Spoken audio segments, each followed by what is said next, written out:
YouTube drives me nuts because like the YouTubers like, well, there's this secret thing out there that nobody knows about, and we're going to show the intrigue behind this. The church has actually hidden this from us for years. It's not true. Gets clicks. You don't have to. You can go back to any of the original source documents by these historians, and you can see. I mean, you can read it right there in the Greek.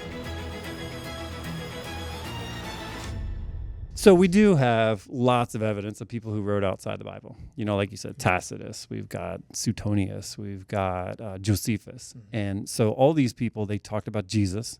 They talked about the Christ, which is interesting because now they're using the title. So just to back up, sometimes people think to themselves, okay, well, when I say Jesus Christ, I'm saying Jesus' first name and Jesus' last name is Christ, but it's not. Christ is Christos in Greek, which means the anointed one. And in the Hebrew, it's Meshach or Messiah is the anointed one. In the same way you might say like the Buddha. Yeah. The Buddha's name was Siddhartha Gautama. His title was Buddha. So in the same way, Christ is the title that we give to Jesus. He would have been, I can't think of Jesus' father was Joseph. Yeah. It would have been Yeshu ben Yosef. That would have been like his real name. But would Jesus have had an actual last name, like different than Christ? Well, they would have referred to him as that, probably. Okay. Ben Yosef. Yeah. Isn't that interesting? Well, yeah. Like teacher going around the classroom, Yeshu ben Yosef. Yeah. And then it wouldn't have been Jesus Christ. Yeah. So having said that, though, so we see references to it from Josephus, Pliny, Tacitus, Suetonius. There's a guy later that comes on, Lucian, who actually makes fun of Christians, and he uses his name Christus. There's different ways that they vow, they put in the vowel points on those. But what's fascinating, even historians have said, like, okay, so we see in history where they mention Jesus outside of the Bible. That's great.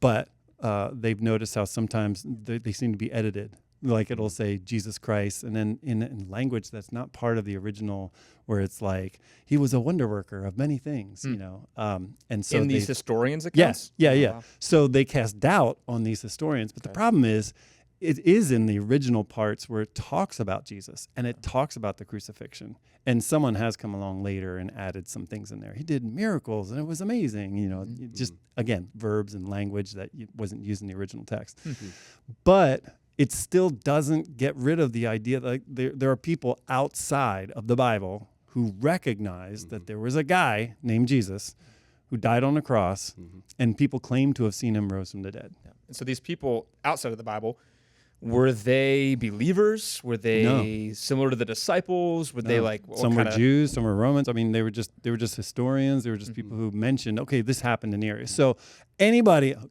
YouTube drives me nuts because like the YouTubers like, well, there's this secret thing out there that nobody knows about, and we're going to show the intrigue behind this.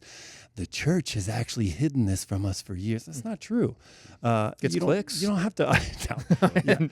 You can go back to any of the original source documents by these historians, and you can see. I mean, you can read it right there in the Greek. And you know what's awesome too? Sometimes in the Bible you can look up Interlinears. So they have the Greek and the English right above it. So you can go without knowing Greek and actually read, oh wow, that's the word. And they referred to Jesus. And like you said, 60, 70 years after the phenomenon. And so you might say, well, why did they wait 60, 70 years? Yeah. Well, because early on, Jesus told his disciples to go out and preach. And when they went out and preached, they weren't preaching to kings. They weren't preaching to historians. They weren't preaching to rulers. They were preaching to the marginalized and the poor and the widows and the fatherless. Like people who constituted the early church were not the movers and the shakers. So the movers and the shakers would have taken a while to catch up with this. And we're talking hundreds, thousands at first, and then it goes into 10,000s, 100,000s. That's when they start realizing, oh wow, this is a phenomenon, and that's where the historians. So it actually authenticates the whole process. So it's really cool that there are historians that were writing about this outside the Bible. How do people find this? Can people go online pretty easily and read it and like follow along? I mean, if we even post it in the links, Tacitus, Josephus, Pliny, Lucian, all kinds of Suetonius. And you just plug it. If you just even Googled Pliny and Jesus or Josephus and Jesus, you'll see the quotes right there. And these people didn't have did they have an incentive to make him look good? No, or not at all. Or was it just factual? Like, this no, is see, what they were happened? writing books that were talking about like Roman history, or they were talking about a large thing that they were more interested in, like what does Caesar Augustus say about this or that or whatever. And then it was kind of like these side little things. Okay. Yeah. So that's super fascinating when you think of. So again, if anybody's going to say that this was something that was concocted 400 or 500 years after Jesus, right off the bat, you're wrong. Okay. Now you've got followers of Jesus like Clement. You have some of these early Christians, and I'm trying to think, was it Ignatius? No, Iraneus, and he's about 150, who the whole scope of like about 40 years after Jesus, all the way up to about 150 years, about 100 years after Jesus, there are these followers of him that write stuff that show familiarity with his material. So, like, for example, about 40 years after Jesus rose from the dead, we have something called the Didache. And the Didache is like a manual for how to do church. So it's fascinating to think, like, this is how you worship. This is what you should do about baptism. I mean, it's basically like manuals for how to conduct yourself as Christians in a church setting. So what's the first thing you think of? It's like, well, what about all these YouTube videos out there? I'd be like, well, this was changed by like the Catholic Church. There wasn't the Catholic Church yet. You know what I mean? And we've got this material that shows us 40 years after the resurrection, they're referring to material from the Sermon on the Mount. That's intense. I mean, you think Jesus, died and rose again in the 30s. Paul writes his earliest writings like in the 50s. We think that Mark was probably the 50s. We think that Matthew and Luke were 60s, 70s. John was somewhere around 90.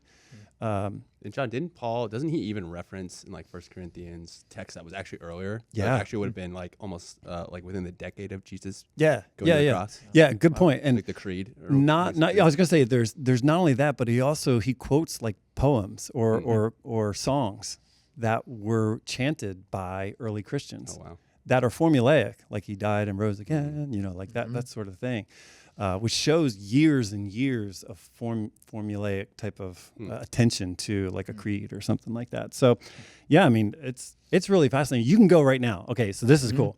You can go to a guy named Iraneus. Okay, this guy Iraneus, his teacher was a guy named Polycarp. I know names are weird, but just go with it.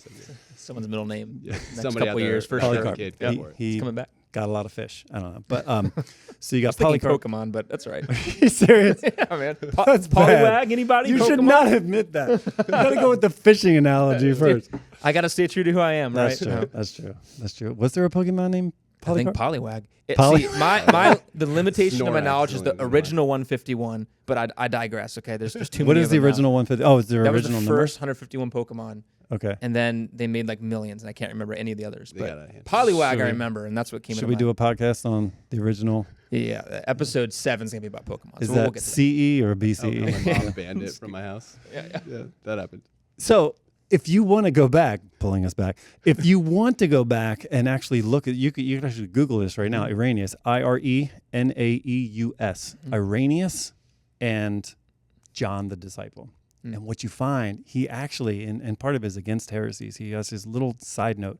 He says, I remember, and I'm going to totally paraphrase this. I'm going to simplify this. This isn't quote, word for word. I remember when Polycarp would talk about John and how John would come in and talk about the Lord and all the things that he'd done. Like in the context of like miracles, rising the dead, all that kind of stuff. Wow. Now think about that. It's like the great, would it be the great-grandson? The great-grandson of Jesus' inner teaching. That's cool. Who's talking about John just beaming, talking about the Lord. Wow. So if anybody wants to say like, well, we don't know if Jesus really existed. This was he had a girlfriend. He was an alien, like all that stuff. All you got to do is go back to Iraneus, who talks about Polycarp talking about John, about the Lord. Wow. That's insane. Wow.